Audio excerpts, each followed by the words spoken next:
Raja ini adalah raja yang hebat. Pada zaman itu, dia sangat berkuasa. Kalau menggunakan istilah sekarang, kerajaannya adalah kerajaan adidaya, superpower. Dia sudah mengalahkan banyak kerajaan-kerajaan yang lain. Dia menjadi raja yang hebat. Dan satu kali, ia membuat pengumuman yang sangat heboh.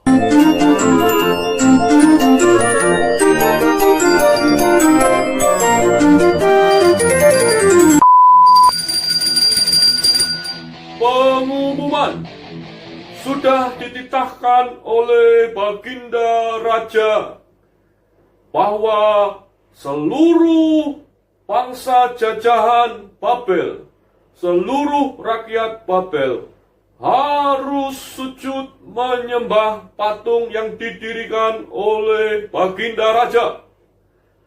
Barang siapa ketahuan tidak menyembah patung itu, maka ia akan dimasukkan ke dalam perapian yang menyala-nyala. Pada waktu ada bunyi-bunyian, maka semua rakyat Babel harus sujud menyembah patung yang didirikan oleh Baginda Raja itu. Demikianlah titah Baginda Raja. Oh, rupanya ini kisah tentang Raja Nebukadnezar. Raja yang memang pada waktu itu adalah raja yang sangat hebat. Kita mendengar sang raja mendirikan patung yang sangat besar, dan kemudian dia memerintahkan seluruh rakyat Babilonia, bahkan termasuk bangsa-bangsa yang mereka jajah, untuk menyembah patung itu. Rupanya Raja Nebukadnezar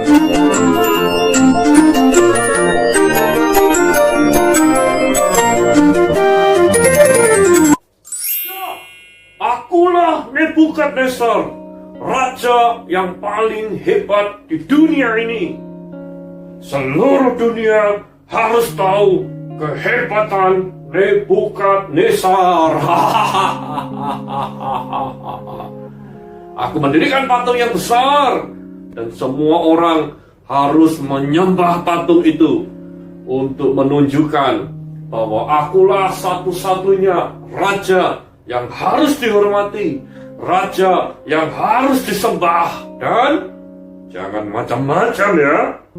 Kalau ada yang berani tidak sujud menyembah, aku akan mengirim dia masuk ke dalam perapian yang menyala-nyala. Ia akan terbakar habis oleh api itu. Aku Nebukadnezar, raja yang paling berkuasa di dunia ini.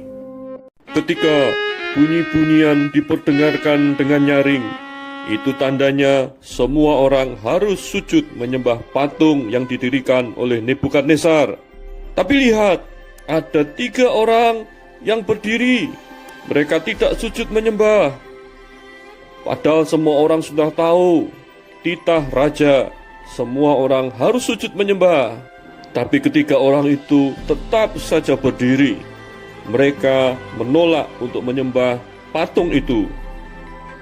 Mereka adalah Sadrak, Mesak, dan Abednego, ketiga teman Daniel. Kejadian ini diceritakan kepada Raja Nebukadnezar. Apa?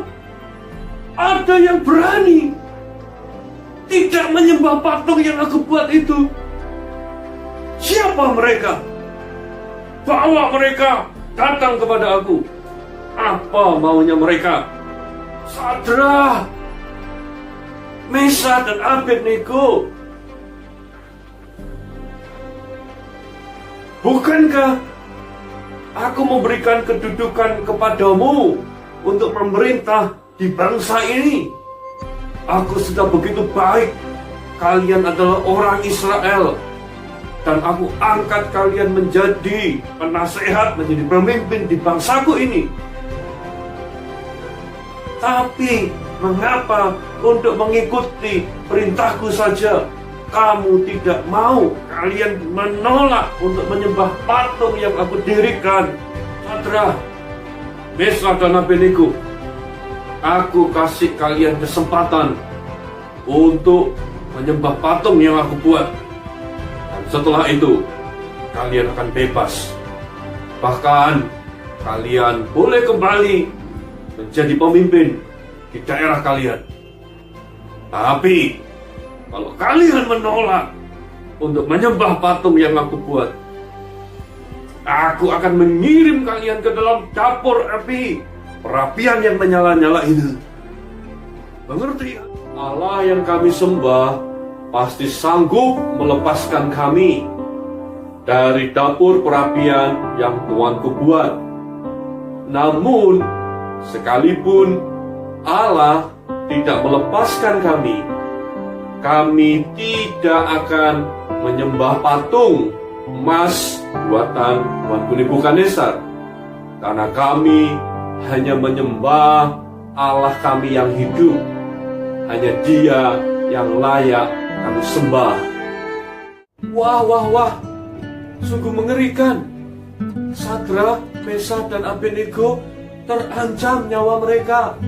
Kalau mereka tidak mau menyembah patung emas buatan Nebukadnezar, mereka akan dimasukkan ke dalam dapur api. Siapa yang tahan masuk ke dalam dapur api?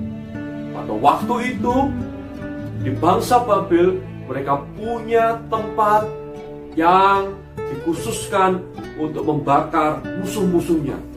Hukuman yang begitu kejam, karena mereka ingin tunjukkan kepada orang-orang bahwa Babel adalah bangsa yang berkuasa.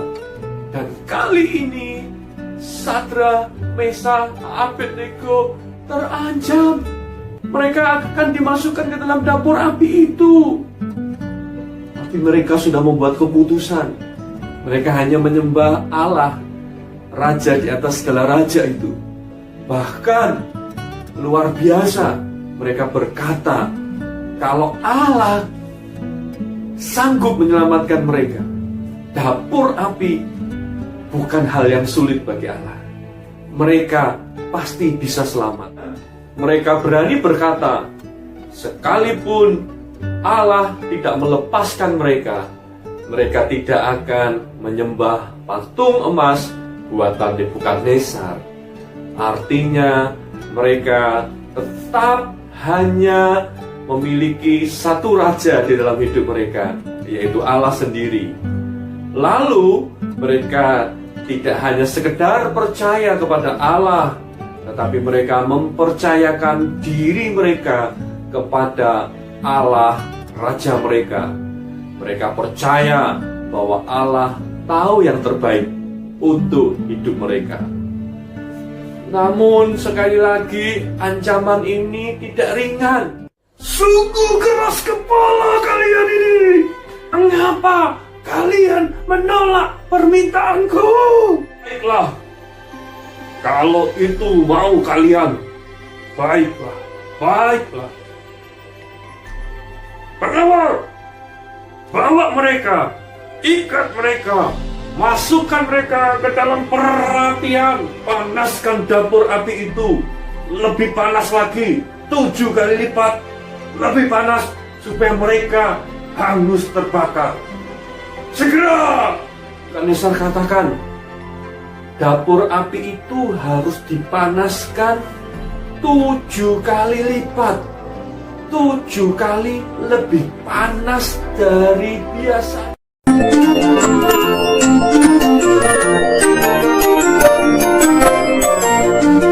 Tuanku, dipanaskan ya dapur apinya ya.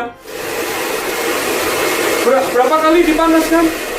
7 kali lebih panas.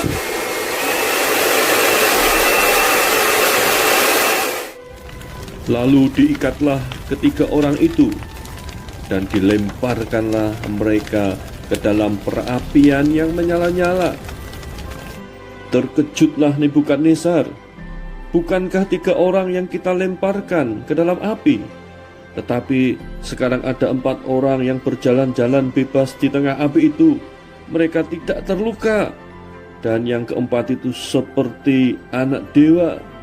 Lalu Nebukadnezar mendekati pintu perapian yang bernyala-nyala itu dan berkata, Sadrak, Mesakh, Abednego, keluarlah. Lalu keluarlah mereka dengan selamat. Mereka tidak mempan oleh api, bahkan bau kebakaran pun tidak ada. Akhirnya Nebukadnezar menyadari bahwa hanya Allah lah satu-satunya raja yang layak disembah. Dalam kitab Wahyu pasal ke-19 ayat yang ke-16 dikatakan, dan pada jubahnya tertulis satu nama, yaitu Raja segala raja, Tuan di atas segala tuan. Yesus adalah Raja di atas segala raja.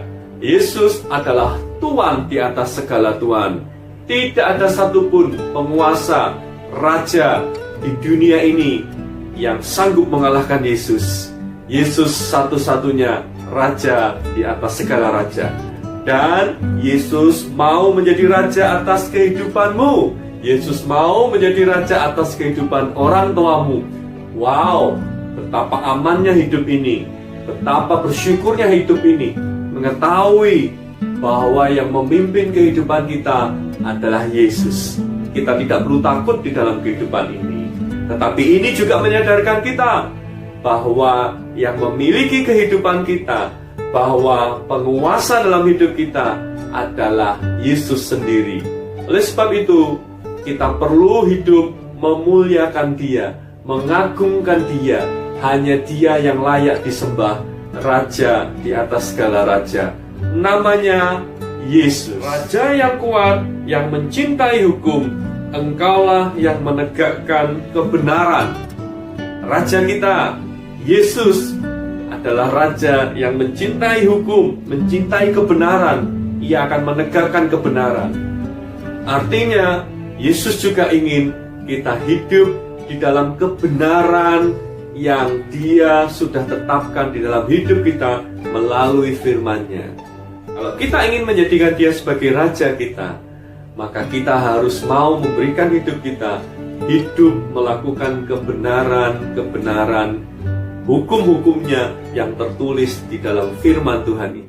Ku rindu setiap waktu hidupi kebenaran-Mu, bukan dengan kuatku, namun karena Roh-Mu.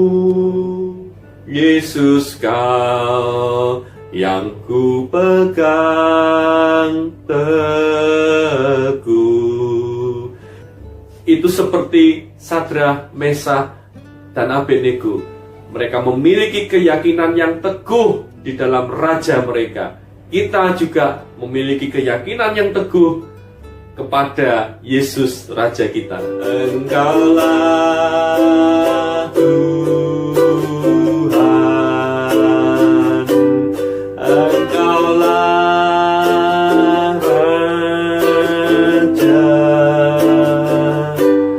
berdaulat atas hidupku, ku berserah penuh. Daulat itu artinya kita mengizinkan Yesus memerintah hidup kita. Kita berkata, Tuhan, pimpin langkah hidupku hari demi hari. Yesus adalah Raja di atas segala raja. Serahkan hidupmu untuk dipimpin oleh Sang Raja itu. Mari kita berdoa. Mintalah Roh Kudus menolong kalian sekeluarga, supaya kalian senantiasa hidup memuliakan Yesus Raja kita, dengan cara kita hidup benar sesuai dengan firman Tuhan.